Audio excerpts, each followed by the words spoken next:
Hi and welcome to this section where we are going to look at an introduction to numerical interpolation.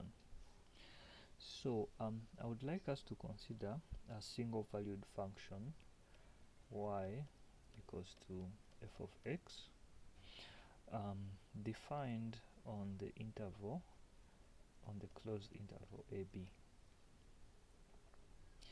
Now where this f of x is known explicitly. Okay, we know f of x, we know it, we know the function. Now, given a set of values x in this interval ab, okay, we know that we can easily find the values of y. We can easily find the values of what? Of y, i.e. we simply need the set of points x in this interval, and then we plug in the value of x in our function here, and then we can determine the value of y. Okay, however, the converse is not okay. This is very easy because all we are doing is just plug in. Okay, but the converse is not that easy. And what is the converse? The converse is now that we are given the value of y. Okay, we know the value of y, and then we have the value of x. Now we are interested in finding the relationship between we want to find now the relation between x and y, i.e. we want to find f of x given just the value x and then its corresponding y value, i.e. the value of that function which we don't know is as y. We have the value of the function which we don't know explicitly as y and the point x. So now can we use just this set of information to find the relation between x and y, which is defined in this function f of x? That is not that easy, as we shall later on see. Now we can first find a simpler function. We can look for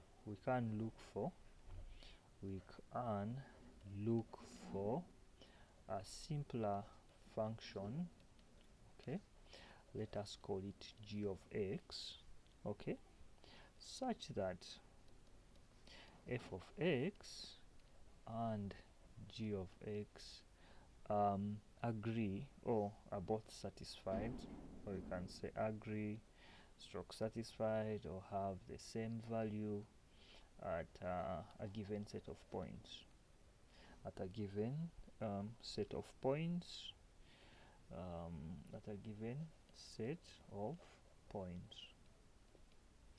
Okay, let us just have a very simple illustration here. So supposing that this is, supposing that the value, this is f of x, which is already known, okay, or which we are looking for. Let us assume that we knew it. So what we are going to do is that maybe we can find another function, okay, which we assume is going to be simpler, and this function is, say, g of x, such that g of x and f of x agree, okay, at a set of points, and this set of points are called nodal points. These are called nodal points, points where these two functions agree. Okay, nodal points. So let us say we have this point here, maybe we can call it x equals to a, and then we also have this point, and maybe let us call it x equals to b. So now we have that our function g of x and f of x agree at the point x equals to a and at the point x equals to b. Here they have the same value. At this point here, f of x equals to g of x, and also at this point here, f of x equals to g of x. Okay, so now here we can say that if they agree, okay, so this process here, this process here of looking for this function, of looking for a function g of x, where f of x and g of x will agree at a certain set of points called nodal points. This whole process here is what we call interpolation.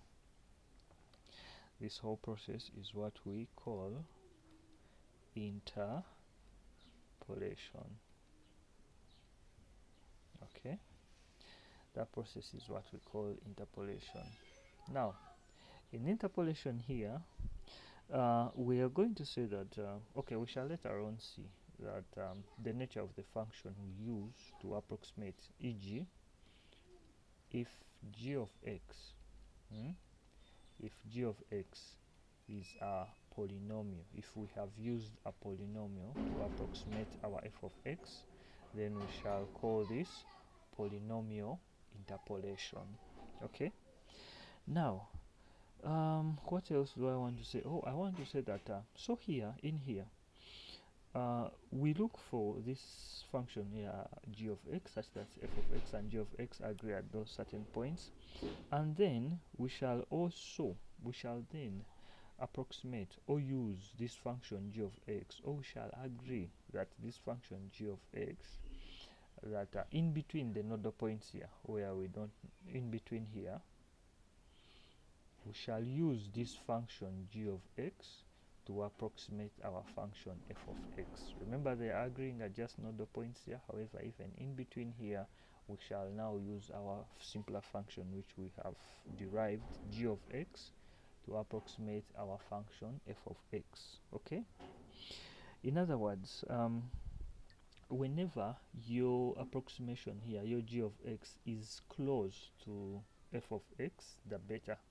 If it is possible that they can agree at a particular set of points, but when this is really not so nice, this deviation. So this deviation in here, the difference, or in other words, the deviation of g of x from f of x, which we are going to write as the deviation of g of x from f of x, which we are going to write as absolute value of f of x minus g of x, is what we call the approximation error. So this is what we call the approximation error. Okay, so if the approximation error is very small, that means that our f of x and g of x are as close as, very close to one another. So what is the idea here? Yeah, I think I've given you as an idea behind this, and then we can always use our function g of x to approximate, the function f of x, and even at any other particular values of x, even taken in between a b. So we can use g of x, okay, to approximate f of x for any other values even taken in between here, the nodal points. Okay, then other things like differentiation, integration,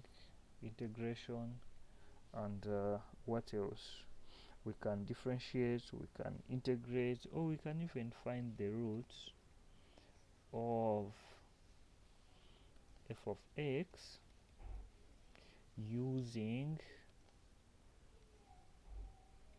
you got it right, using our function which we have used to approximate, which is g of what?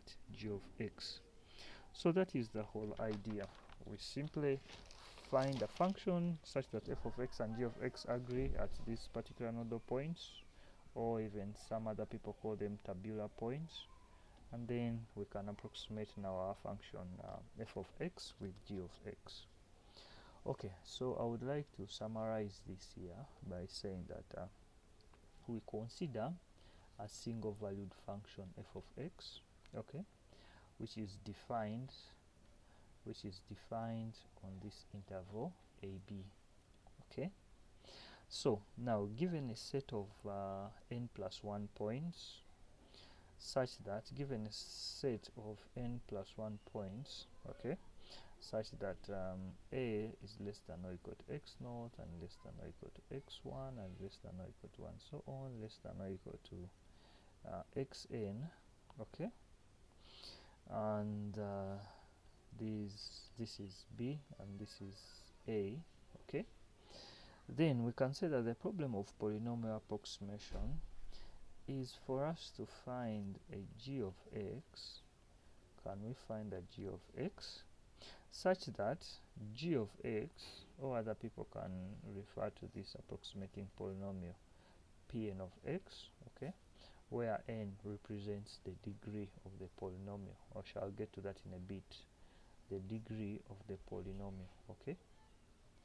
So our interest here, okay, is to find a function g of x, or some other people can denote it as Pn of x, just to show also what the degree of the polynomial is, okay, which fits the data. So we want to find this function here which fits the given data. Remember, in the given data we have the value of x and we have the value of y. So we are interested in finding our f of x, but we can use our g of x to fit this data and then approximate f of x. And then one other thing we like to say is that this approximation polynomial, or interpolation polynomial rather, that fits the data is unique, okay. We shall see later on that it is unique. And then maybe I can finish this by saying that if we are given just a particular, maybe 2 points of data, 2 sets of data rather, x naught and y1, x naught, y naught, and x1, y1. Remember we said that y naught is equals to f of x naught, but we want to find f, we don't know it. And then x1, oh sorry, not x1, rather y1 equals to f of x1. And remember, we still don't know this. This is what we are trying to find, but we are going to approximate it by finding a function g of x which fits that data, okay, a simpler function. So if you're given just 2 sets of points here, then you can get a polynomial of degree, you can get a polynomial of degree 1 which fits this data, i.e. a polynomial of degree less than or equal to 2, the number of points. If we are given 3 sets of points, then the polynomial that you can find can be of degree at most 2, i.e. degree less than or equal to 3. No, not 3, sorry, degree less than or equal to 2 for a set of 3 points. So generally we shall say that if you're given n plus 1 set of points, then you can get an approximate interpolation polynomial of degree not more than n, okay, that is less than or equal to n, which fits the data. So lastly, I would like to conclude by stating that interpolation, okay, we are doing interpolation here, fits a given set of discrete data, okay. It fits a real function, not just fits, but it fits a real function, okay, to, it fits a real function to discrete data. So in the next video we shall look at an example, or starting with very simple interpolation functions which are linear, i.e. those which are of degree 1. So thank you and see you in the next video.